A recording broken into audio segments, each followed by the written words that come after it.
চট্টগ্রাম ইপিজেডের ঠিক এই কারখানাটিতে আজকে বেলা 1টা নাগাদ একটি ভয়াবহ অগ্নিকাণ্ডের ঘটনাটি ঘটে এবং এখন পর্যন্ত বিভিন্ন বিস্ফোরণে আগুনের সংখ্যা আরও বৃদ্ধি পেয়েছে।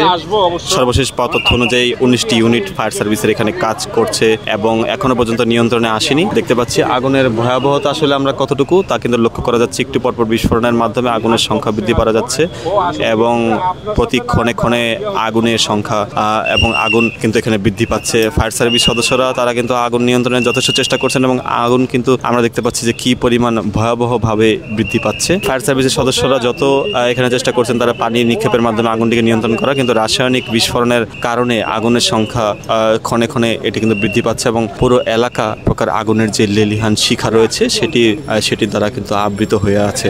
এখন পর্যন্ত একজন নিখোঁজের সংবাদ পাওয়া গেলেও কিন্তু আসলে ফায়ার সার্ভিসের পক্ষ থেকে নিশ্চিত হয়ে কোনো কিছু এখন পর্যন্ত জানানো হয়নি। তারা বলছেন যে এখানে এখনো উদ্ধার অভিযান শুরু করার আগে কিন্তু আগুনটিকে নিয়ন্ত্রণ করাটা জরুরি বলে তারা মনে করছেন এবং সেই আগুনটিকে তারা নিয়ন্ত্রণে আনছেন।